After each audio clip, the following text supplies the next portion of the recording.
Hello and welcome to the prediction for the Power and Conflict poetry question. Now first, why bother to predict? Well, we're getting late on in your revision, so you have to revise something.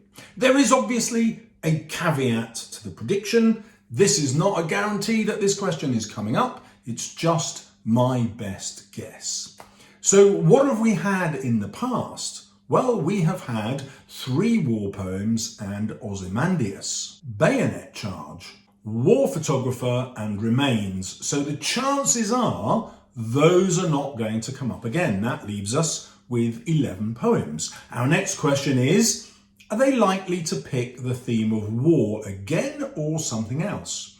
Well, I'm going to hedge my bets. I think there is a possibility of the theme of war, because the good people at AQA are interested in the real world that we all live in. And of course, we have the war in Ukraine. It's incredibly topical. Students will have a view about war.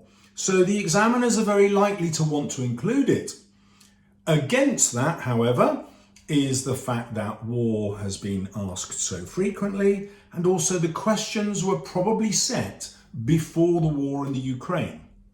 However, I can imagine the examiners wanting to include a poem that addresses the issue of people fleeing a country because of warfare. And hey presto, we have the EMIGREE by Carol Rumens. So that is a top pick, but it isn't the best top pick. Because the other thing that would have been really relevant at the time that the exam questions were being created would have been the George Floyd incident in America and the whole Black Lives Matter movement that became truly international. Now, the AQA syllabus used to include poetry from other cultures before Michael Gove came along and said, no, we're only going to study stuff written in our own country, never mind the foreigners. Well, this was a catastrophe for many English teachers. And so I can imagine that the examiners will be super keen to have some diversity. And therefore, checking out my history is my top tip. So let's compare checking out my history to London. So both London and checking out my history are protest poems campaigning for political and social change. Checking out my history is aimed at a predominantly white British audience who do not know the black cultural history that AGARD refers to. Similarly, London is aimed at a London white British audience, but in this case they're unaware of history being made in the moment. The difference with Blake is that he's campaigning about major historical changes which are happening now, whereas AGARD is campaigning for historical changes he would like to happen, including what goes into the history curriculum. Now, there's a second audience with AGARD, which is people of African or Afro-Caribbean descent who have not been taught their own history. And we might even want to argue that that could be his main audience, getting an immigrant population to reclaim their own part in world history, not just English or British history. Similarly, both poems rely on the first person narrator. They're both looking passionately at their own experience. Both poems are obsessed with repetition as a persuasive and rhetorical device in order to persuade the reader to change their views. Both poets use rhyme.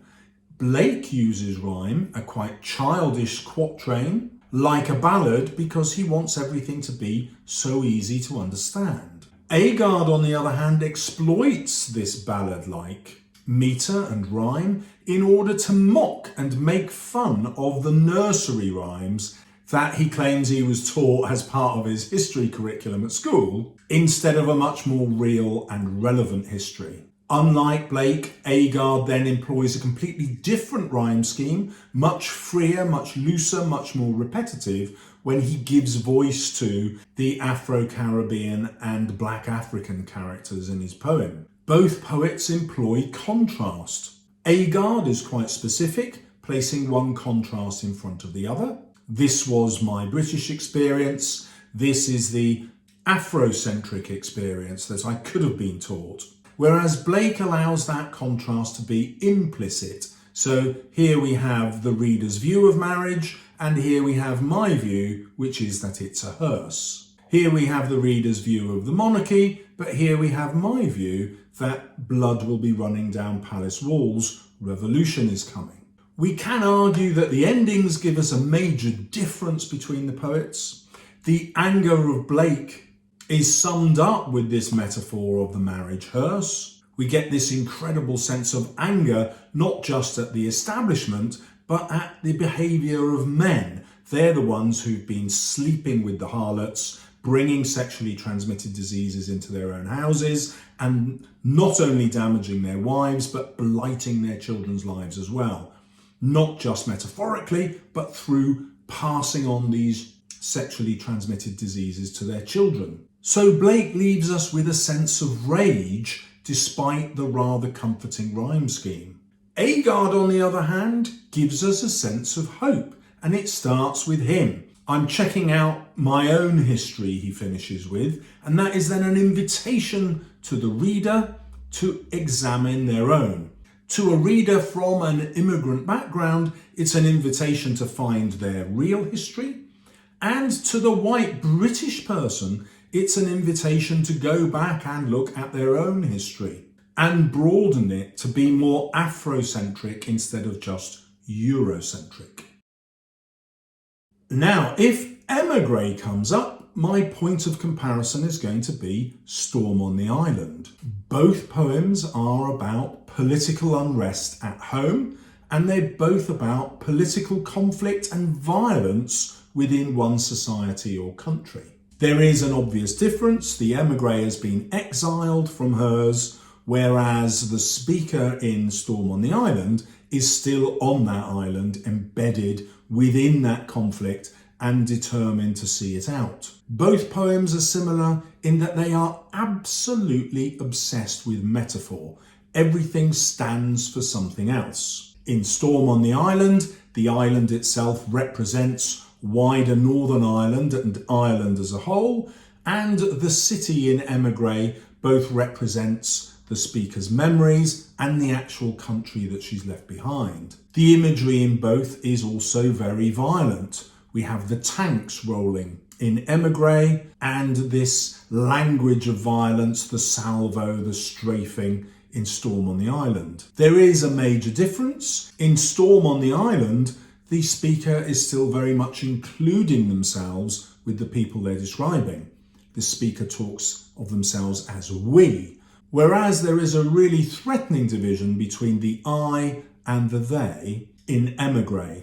We can argue that Storm on the Island ends with hope, trying to persuade us that what we fear is nothing, there's nothing to be afraid of, whereas in EMIGREE, the threat appears to be real death. The EMIGREE is afraid for her own life. We could argue that another major difference is that the imagery in Storm on the Island is deliberately masculine, it's very warlike, whereas the imagery in EMIGREE is deliberately feminine. So we have this city is like a child, the city is like a Russian doll with lots of different layers hidden inside. EMIGREE appears to have no real defined structure. It's not written in iambic pentameter.